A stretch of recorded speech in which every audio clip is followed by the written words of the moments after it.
vsem. Jaz se bom, kot rečeno, osredotočila na moj domači prostor, se pravi na Vipavsko dolino, na dogajanje po drugi svetovni vojni, na prostor, ki je bil v bistvu ujet nekje med družbenimi plani in podnebnimi spremembami. Dosedanje, bom tako začela, dosedanje raziskave na področju okoljske zgodovine, kolikor jih pač imamo, so večinoma poskušali analizirati vpliv vremena na človekove aktivnosti, zlasti na kmetijstvo, s tem posledično na njegove možnosti za preživljanje, so se do sedaj osredotočale zlasti na posledice prekomernih padavin, Torej ukvarjali smo se, lahko beremo, o življenju ob hudourniških vodotokih, ko so se ljudje recimo soočali z večjimi nalivi, ki so imeli rušilno moč. Potem beremo o težavah zaradi prekomerne namočenosti, boj z vlago, z gnitjem, slabimi letinami. S temi temami se je recimo na koncu svoje raziskovalne poti ukvarjal Andrej Studin, ki je analiziral to povezavo med vremenom, torej nekim letom brez poletja, obilnim deževjem, slabo letino, pojav lakote v 19. stoletju. Kam torej umestiti to pomanjkanje vode in suše. Ta sezonska nihanja so, temu se, bom rekla, do sedaj nismo toliko posvečali, čeprav so sezonska nihanja zagotovo obstajala in zlasti na kraških tleh so se ljudje ves čas v bistvu spopadali s pomanjkanjem vode. Kako so se s tem spopadali in če sploh, kako so poskušali aktivno ukrepati, je pa drugo, drugo vprašanje. Že večkrat smo videli ta kamen iz mojega, v bistvu zgore nad mojo Ajdovščino, ker je ta obupani MP si zapisal, da ne bilo dežje, kakšen obup je, si lahko predstavljam, kakšen obup je to predstavljalo za območje brez površinskih vodotokov, se pravi, če si bil 17 tednov brez dežja, recimo v moji bližnji okolici je še ta cerkev Marije Obršljanske pri Tomačevici, pri Komnu, kjer so recimo redno izvajali procesije za dež in nekako obljubljeno je bilo, da nekje v 36 urah po procesiji naj bi padalo, sicer jo je bilo pa vredno ponoviti, če ni bila prvič uspešna. Ampak to je recimo tukaj je prav tradicija teh procesij. Zdaj, kakšne so bile pa recimo aktivnejši poskusi namakanja in s tem preseganja teh sezonsko neugodnih primanjkljajev padavin? Recimo v tej raziskavi se sicer osredotočam na razvoj idej o namakanju kmetijskih površin v Vipavski dolini po drugi svetovni vojni, vendar če za trenutek recimo pogledam, kakšno je bilo stanje v medvojnem obdobju. Precej sem se namreč ukvarjala s fondom tehničnega urada v Gorici, se pravi v času, ko je območje pripadalo Kraljevini Italiji, kjer so vodili vse projekte, ki so nekako posegali v vodni režim rek, torej vodotokov, in kjer so upravljali z vodami. Med približno 400 projekti, ki so jih vodili v obdobju med letom 20 in 43, sem našla 2 projekta za namakanje. In sicer eden je bil nad Lozicami, to je skrajni vzhodni del Vipavske doline. Investitorka je bila Tržačanka Mary Lloyd Greenham iz Trsta, ki je zaprosila za dovoljenje za uporabo vodne sile za 3 mlinska kolesa, pivovarno in namakanje kmetijskih površin. Drugi projekt pa je bil, če sem malo zbadljiva, nekje na ravni rodovitnega Polmeseca in mezopotamske tehnologije, bi rekla. To sta bila 2 kanala, 244-204 metre dolga, brez vsake dodatne infrastrukture. kamor so usmerili vodni tok in potem to pregradili, bodisi s kamenjem, lesom in tako. S tema kanaloma je lastnik namakal pašnike. Seveda so, in to sta v bistvu dve edini investiciji v infrastrukturo namakanja, ki sem ju zaznala pred drugo svetovno vojno, recimo, ne. Ostali so površine namakali še bolj primitivno, torej s prenašanjem, tovorjenjem vode, recimo vemo, da se je to izvajalo, da so se ljudje upirali namakanju pogozditev, ne, se pravi, ko so pogozdovali s črnim borom, so se ljudje upirali temu, da bi iz skalov nosili vodo na ta območja pogozdovanja, ker jim je bila ta voda tako dragocena za njihove kmetijske posevke, ne. Ampak tako da po drugi svetovni vojni dobi ta problematika sezonskih suš torej postane veliko bolj prisotna, dobi neke druge razsežnosti, zlasti spodnja Vipavska dolina naj bi imela ves potencial, da postane vrt Slovenije, in je bila v družbenem planu namreč označena kot prednostno območje, kjer naj bi se izvajali kmetijski in vodno-gospodarski posegi, ne. Ampak kljub temu, če pogledamo časopisje iz prvih povojnih let, vidimo številne delovne akcije mladinskih delovnih brigad, ki so bile usmerjene v izsuševanje, torej v regulacijo, v boj s hudourniškimi vodotoki, ki jih je bilo potrebno ukrotiti, preprečiti poplavljanje, odnašanje kmetijske zemlje in širiti, torej pridobiti nove obdelovalne hektare. Tako so recimo premagali Lijak, ne, vodotok, borili so se z Vrtojbnico v Vrtojbi.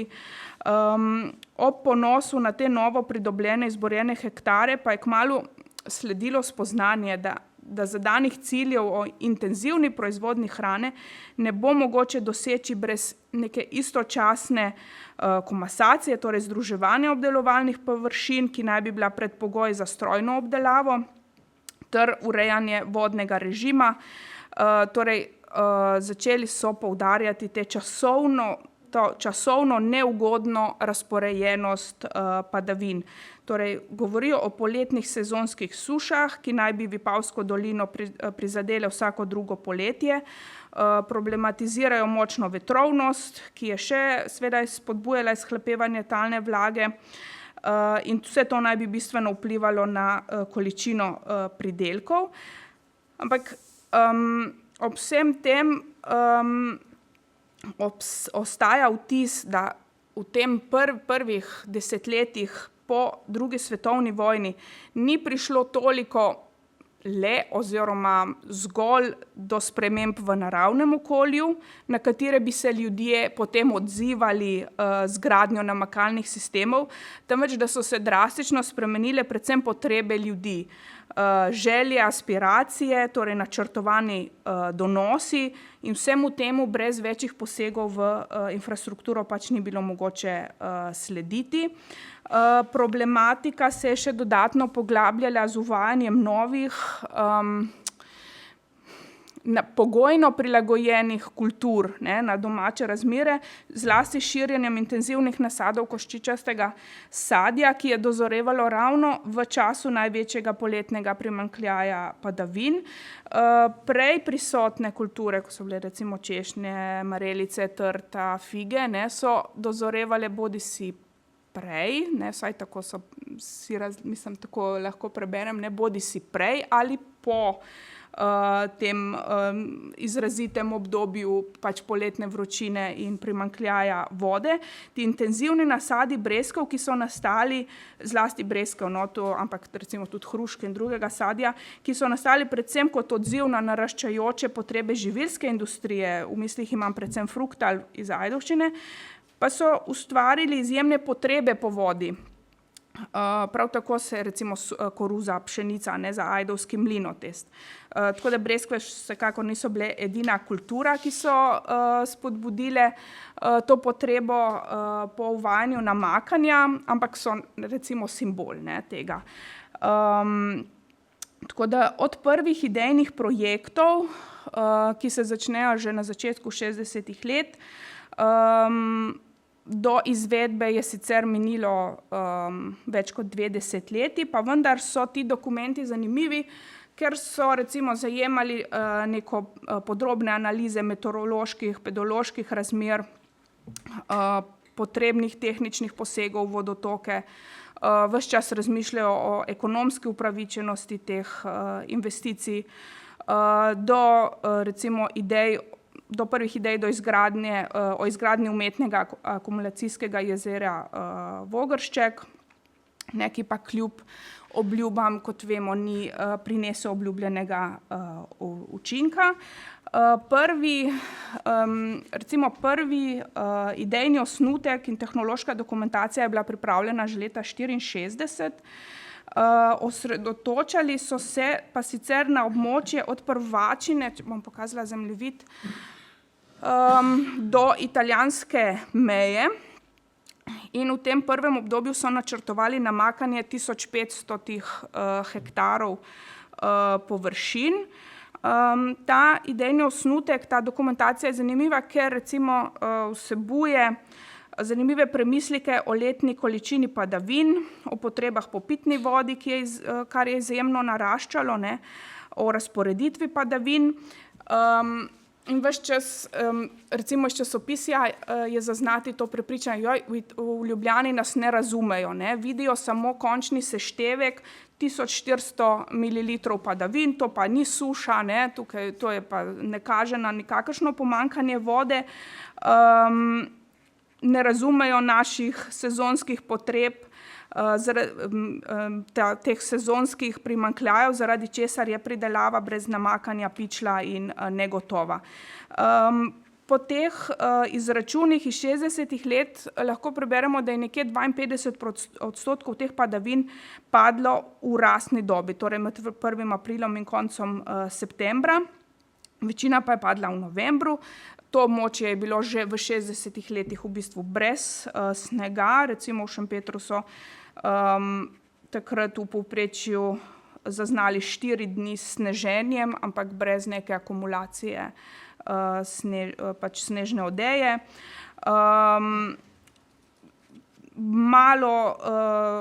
Malo dni, ki bi imeli sploh temperaturo pod 0 stopinj, tako da ta odločitev za namakanje ni bila odvisna le od količine padavin, pač pa tudi od temperature, vetrovnosti, kar je vse dodatno izsuševalo zemljišča. Jaz sem tukaj izpisala nekaj zanimivih let, ki so jih predstavili v tem elaboratu. Kot rečeno, to 30-letno povprečje s 1399 oziroma 1400 mililitri padavin ne kaže na kakšen poseben vodni primanjkljaj. Pa vendar vidimo, recimo, zanimale so jih predvsem padavine v rastni dobi, to je bilo tisto, torej v dobi rasti, to je tisti podatek, ki jih je zanimal, ki so ga želeli. Recimo za leto 27-28 vidimo izrazit odklon navzdol. Poudarjali pa so, recimo, da je bilo leto 48 za to območje Spodnje Vipavske doline zadnje leto, ko so imeli več kot 1000 mililitrov padavin v rastni dobi, se pravi tistih padavin, ki jih je kmetijstvo potrebovalo, želelo in lahko uporabilo. To recimo omogoča zanimive neke primerjave z današnjimi razmerami. Recimo tu je še en izsek iz tega arhivskega gradiva, ko so poskušali določiti skrajno sušna leta, zmerno sušna leta, nezmerno vlažna in tako naprej. In so potem prišli do nekega povprečja. Recimo, če z današnjimi torej, če primerjamo z današnjimi podatki oziroma s sodobnejšimi podatki, vidimo, da imamo recimo v primerjavi z njihovimi podatki recimo danes precej več dni, torej letno število dni brez merljivih padavin, kot so jih imeli, ne. Ta podatek recimo za to spodnjo Vipavsko dolino mi izrazito odstopa, da se v bistvu, da so takrat govorili mogoče o, ne vem, o 100 recimo dneh, ne, da smo danes že na 250, se pravi, tukaj vidimo en izrazito zaostritev stanja, no. Tako da izrazi, na katere naletimo v teh prvih elaboratih, so izrabiti, izkoristiti, uporabiti, ne dovoliti, da gre neuporabljena voda v Italijo. Gre se za to, da se presežejo načrti, ki jih je prej načrtovala fašistična Italija. Minimalni pretok vode z Italijo zagotavljajo zgolj samo zaradi mednarodnih obvez, ne, in ne zaradi kakšne ekološke osveščenosti. Zadajo si cilj, da v Italijo ne bojo prepustili, da bodo prepustili zgolj in samo minimum, vse ostalo je pač treba preusmeriti, uporabiti in jim ne podarjati ničesar, ne. Nekako lahko recimo skozi desetletja, ko spremljamo te načrte, vidimo tudi spremembe v tehnologiji, ne, ki so jo predvidevali, tako so recimo v letu 1964 še predvidevali namakanje neposredno iz reke Vipave. Na vsak način so želeli torej preprečiti poplavljanje vzdolž Vipave, torej preprečiti izgubo te vodne sile. Lahko beremo recimo o načrtih za vzpostavitev gravitacijskega namakanja, nato pa že tudi recimo o škropljenju s premičnimi agregati, ampak še vedno se večinoma pogovarjajo o črpanju vode neposredno iz Vipave. Predvidevajo sicer recimo v 60-ih akumulacijo, ki je bila takrat predvidena v obsegu 300.000 kubičnih metrov. Če primerjam današnji Vogršček v teoriji, ne, če bi bil napolnjen, kdaj, če bi to uspelo, bi hranil recimo 9 milijonov litrov vode. Se pravi, ta obseg te akumulacije je v desetletjih precej narasel. Vidimo, da so se v opremljanje tega namakalnega sistema vključili domači proizvajalci škropilnic, črpalk, ki razvijajo namenske produkte, ne. Jaz se v osnovi s časom socializma to ni moj primarni čas, ampak me zmeraj znova preseneti ta izjemen optimizem, ne, ko recimo se odločijo, mi bomo zdaj namakali in namesto 7 hektarov, na 7 hektarjih bomo pšenico potem pridelovali na 40, ne, in ta optimizem buta ven iz uradnih virov in iz časopisja, vse je nekako, bom rekla, kar puhtelo, ta optimizem in to navdušenje. Recimo uvedijo neka testna polja, merijo talno vlago z elektrodami, sistematično merijo debelino humusne podlage, recimo razmišljajo o primernih in neprimernih kulturah na posameznih območjih, določijo torej najprimernejšo kulturo, ki pa mora biti ekonomsko zanimiva, spodbujajo uvajanje novih sort, recimo kmete spodbujajo k temu, da bi izkoriščali višje pomladne temperature, torej zgodnejši začetek vegetacijske dobe, kar naj bi bila glavna prednost tega območja, torej zgodnejši krompir v primerjavi z nekim poznejšim krompirjem, ne, ker Gorencem itak ne moremo konkurirati s tistim krompirjem, lahko pa jim ponudimo prvega, ki bo dražji, slajši, ne vem še kakšen, ne. Gre torej za popolni preobrat od samooskrbnega kmetovanja k tržno naravnanemu kmetijstvu.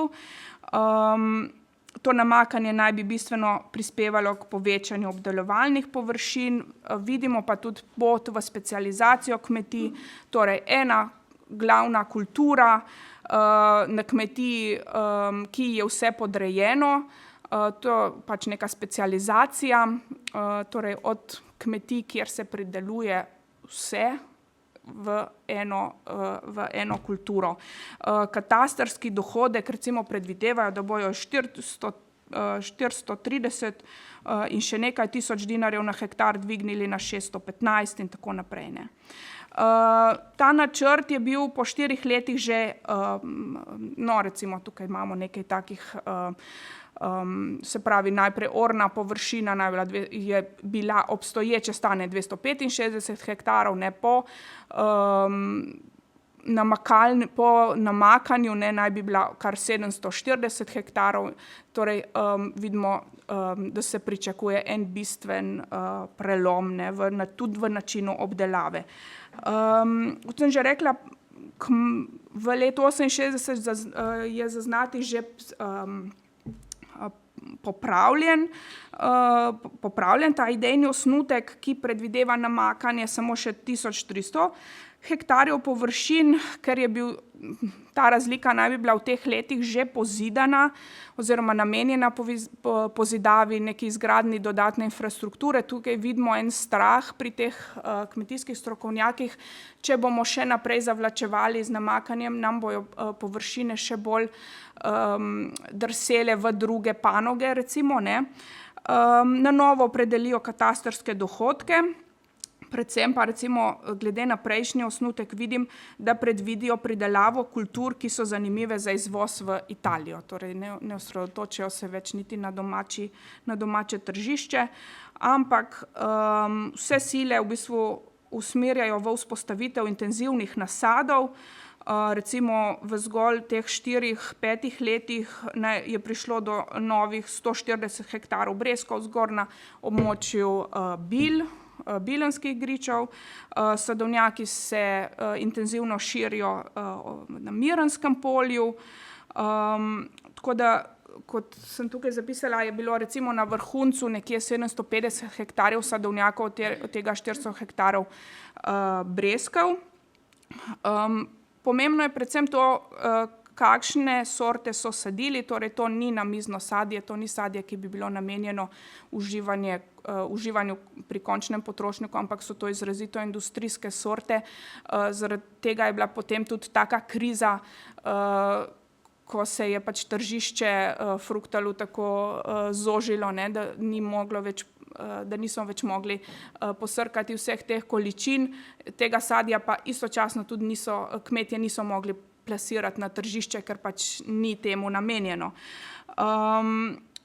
Tako da razlika, ki se recimo pojavi, je, da se nasadi, ki so bili prej predvsem, če geografsko gledamo, na višje ležečih območjih, ne, se pravi na tem hribovitih robovih, so se selili tudi v ravninska nižje ležeča območja, kjer jih je bilo seveda lažje namakati, ampak so po drugi strani danes izpostavljeni nevarnosti zmrzali. In kmetje si recimo od Vogrščka danes poleg zalivanja recimo obetajo tudi možnost obrambe, torej uporabe te vode v pač obrambne namene proti zmrzali, pa tudi to ne gre najbolje, ne.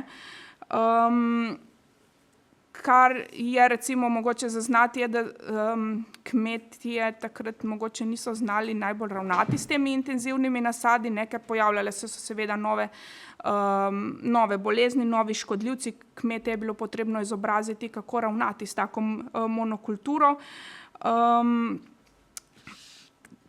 Pri tem niso bili recimo, seveda na začetku tega niso bili vešči. Tehnološki preskok potem v primerjavi dejansko, torej ko je bila stvar dejansko izvedena, je bil seveda očiten, že sam obseg, ki sem ga prej omenila. Ta zadrževalnik Vogršček je bil zgrajen, voda naj bi se nato črpala proti Črniškemu, Šempaskemu, Lijaškemu polju. Šlo je za vzpostavitev jeklenega cevovoda, premera od 800 do 350 milimetrov, z zgornjim robom najmanj 1 meter pod zemljo. In tudi v tej zadnji projektni dokumentaciji, torej, ki je bila potem dejansko izvedena, komaj da zaznam kakršenkoli premislek o ekoloških posledicah, torej o ekološkem vplivu teh posegov v prostor. Recimo ena redkih omemb je dejstvo, da bodo potoku Lijak odvzemali zgolj njegove pretočne konice, da ne bodo ogrožali biotskega minimuma tega potoka, ampak recimo projektna dokumentacija vsebuje poglavje z naslovom Vpliv nameravanega posega v okolje, vendar v tem poglavju beremo o tem, da bo gradnja posegala v obstoječe kmetijske površine, razmišljajo, kako nadomestiti škodo zaradi prekopanih nasadov, kako se čim bolj izogniti stalnim nasadom, kako vzpostaviti to komunikacijo s kmeti, namreč pod tem cevovodom je bilo potrebno vzpostaviti koridor 2+2 metra, torej levo-desno, kjer je bila obdelava seveda v bodoče omejena, torej ovirano oranje, trajnih nasadov tam ni moglo več biti, in je primerno zgolj za poljščine, torej kako umestiti ta cevovod z že obstoječim plinovodom. Tako da to poglavje dejansko ne govori o okolju, pač pa o posledicah na njivskih površinah, torej vsebuje premisleke o tem, kako izvajati ta dela izven sezone del na poljih, kako vzpostaviti prvotno stanje, in kako obenem izvesti še druge modernizacijske projekte, pa recimo kako upoštevati lastninske pravice, saj lastnikov zemljišč niso nameravali razlastiti. Moram sicer povedati, da je projekt gradnje tako zadrževalnika kot te razvodne infrastrukture dobil status projekta splošnega interesa, zaradi česar je podjetje, to je bilo vodno-gospodarsko podjetje Soča, ki je projekt izvajalo, je lahko nastopalo kot razlastitveni upravičenec, vendar moram reči, da sem v dokumentaciji našla zgolj posamezne primere, kjer je dejansko prišlo do razlastitve in še tukaj v primerih, ko lastnik ko je bil res neznan. V vseh drugih primerih se je z lastniki iskalo kompromis, bodisi z zamenjavo zemljišča ali denarno odškodnino. Glede na količino gradiva bi rekla, da je bilo vse skupaj precejšen logistični zalogaj. Ta struktura lastniška je bila tukaj izjemno razdrobljena. Kmetom so se trudili najti ustrezna zemljišča za zamenjavo, torej ne samo po površini, ampak tudi po strukturi, pa recimo po oddaljenosti, torej da nek kmet iz Šempasa ni dobil nadomestnega zemljišča 20 kilometrov stran, ampak se je to iskalo v njegovem delokrogu, kar ni bilo vedno lahko. Za nas je zanimivo, da so istočasno izvajali tudi preureditve polj, da so izvajali ukrepe, ki naj bi omilili škodljive vplive burje, da so združevali zemljišča, s čimer naj bi dokončno prešli na orno obdelavo, vzpostavili so povezovalne poljske poti, opazujemo lahko občutne posege v strugo reke Vipave, strugo čistijo, da bi povečali njen pretok, obenem regulirajo manjše vodotoke, ki jih, ta izraz uporabljajo, kaptirajo, torej talne izvire po zaprtih ceveh vodijo v večje vodotoke, zato da bi povečali njihovo pretočnost. Strugo ravnajo, brišejo meandre, kot sem rekla, seveda s tem pridobivajo neke obdelovalne površine, istočasno pa povečujejo pretok po glavni strugi Vipave in jo v bistvu te odveč to na novo pridobljeno vodo vodijo v zadrževalnik. Ob vseh teh načrtih pa ni nikakršnih premislekov o vplivih recimo na vodni ekosistem, o posledicah gradnje tega zadrževalnika, da bi se kdo vprašal, kakšne so zdaj posledice tega, da smo poplavili tako površino in da smo gradili te jezove in te zapornice na reki. V središču pozornosti je normalna in intenzivna proizvodnja hrane, če citiram, v kot pravijo, danih klimatskih in talnih razmerah, uvajanje sodobnejših tehnologij pridelovanja, torej to je strojna obdelava, pesticidi, herbicidi in gnojenje, kot sem rekla, o kakšni ekološki osveščenosti oziroma, da bi sploh razmišljali o tem, niti v 80 letih tukaj ni sledu. Ti posegi, ki so jih izvajali, naj bi sicer uspešno preprečevali poplavljanje Vipave ob 20-letnih vodah.